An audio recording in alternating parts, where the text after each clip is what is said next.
Howdy, Night Stalkers! You're tuned in to Lantern's Edge, Night Watch. 2 dogs, 1 lantern, and a whole lot of things lurking just outside the campfire glow. I'm Louie. If something splashes in the dark water behind you, I'm the one who hears it first. And I'm Bo, your skeptical folklore guide. I love a good monster story, but I also love asking, all right, what really happened out there? Tonight, we're heading into the humid heart of the South. Bishopville, South Carolina. Backroads, swamp mist, and a creature with scales, claws, and glowing red eyes. The lizard man of Scape or swamp, cryptid, hoax, or just the South's weirdest trespass warning sign? Grab your bug spray and your courage.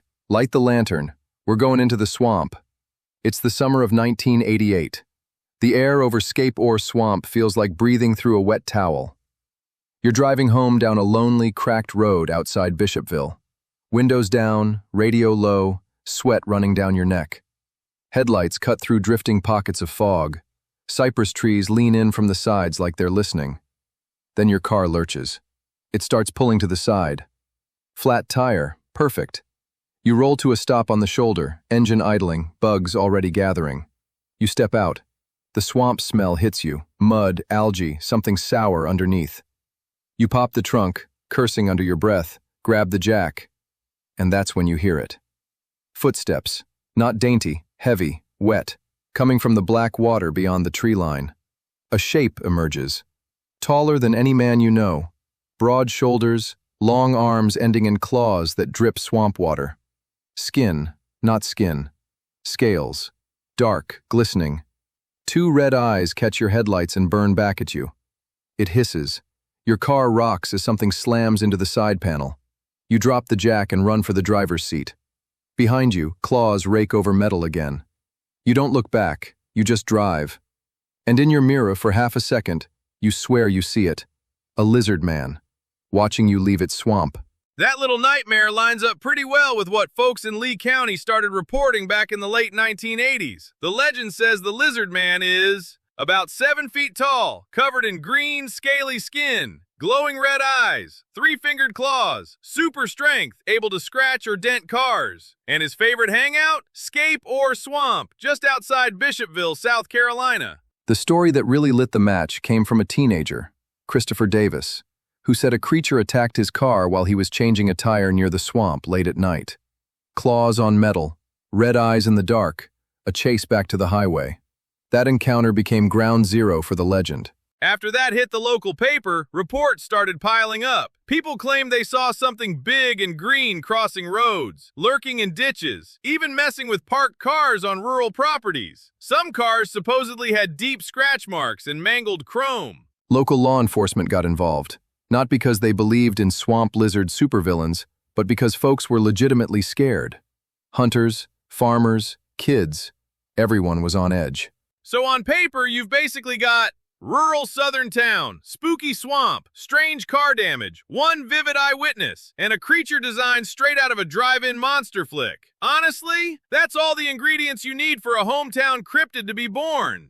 But once a town names the thing in the dark, it has a way of sticking around. Let's talk about the summer, when Bishopville went full cryptid crazy. After that first story, local media jumped on it. Headlines about a monster of Scape or swamp selling papers, radio shows buzzing. One family reported waking up to find their car chewed up, chrome trim torn loose, deep scratches along the doors, muddy prints around the vehicle.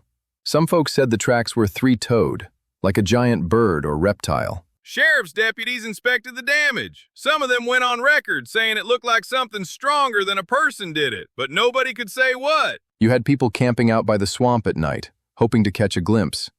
Teenagers daring each other to drive slow past Scape or with the lights off. Local businesses selling lizard man merch before the first summer was even over. Monster tourism, baby! It's the Southern way. Ghost tours, haunted bridges, now swamp lizards. But they were also genuine fear responses. Some kids were scared to walk home alone after dark. Hunters reported uneasy feelings near the swamp, like being watched.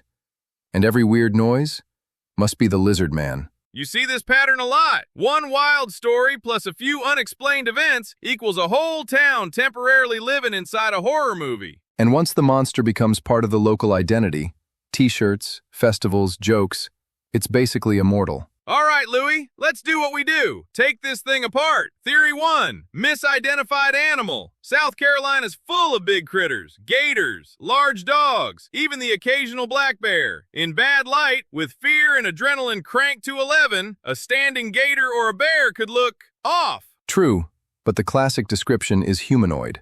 Walking upright, long arms, hands with claws, not paws. Bears can rear up, sure, but they don't have smooth, scaly skin. And they definitely don't have 3 big toes. Theory 2, prank or hoax. Teenagers with a rubber monster suit and a will to cause chaos. Someone wrecks a car, blames a monster to avoid trouble, or local kids want to get on the news. We know costume hoaxes are a thing with cryptids. Bigfoot's got a whole closet full of them. And back in the 80s, rubber suits were king. Exactly. Spray paint a suit green, give it some fake claws, and you've got yourself a swamp celebrity. Theory 3, psychology plus environment. Dark rural roads plus known dangerous swamp plus local gossip equals people primed to see something terrifying when they catch a glimpse of anything weird. It only takes one loud story to reset everyone's expectations. The next time you hear a splash or see a shadow, your brain fills in lizard man before it even knows what it's looking at. Theory 4, because we got a actual unknown creature, a mutated gator, some kind of escaped lab experiment, or a freak individual animal with a skin condition that made it look wrong. Or, if you want to lean into folklore instead of biology, maybe something more spiritual. A swamp guardian with a reptilian face and a temper problem. Look at you, going full cryptid mystic. Hey, somebody's got to keep the lantern aimed at the shadows. Here's the thing. Whether or not anything actually crawled out of Scape or swamp, the lizard man works as a story. It's textbook modern folklore, localized to one area, tied to real geography, the swamp, the road, based on a handful of vivid incidents, repeated, embellished, and monetized over time. And like a lot of urban legends, it does double duty. On the surface, it's pure monster fun. Underneath, it reinforces a few ideas. Don't hang around remote swamps at night. Don't trespass where you're not supposed to be. The land around you has secrets you don't fully understand. It gives a personality to the landscape. The swamp isn't just mud and water. It's somebody's territory, and that somebody has claws. Point Pleasant has Mothman. West Virginia's got Flatwoods Monster. South Carolina? It gets the Lizard Man. A mascot for the weird. And once you've got a cryptid, you've got identity. Bishopville gets on the map. There's pride in having our own monster. Even if that monster mostly lives in late-night conversations and shaky phone photos. Time to run the lizard man through the lantern test. 2 questions as always. What do you think the lizard man really is? Why does this legend deserve a place around the campfire? Louie, you're up first.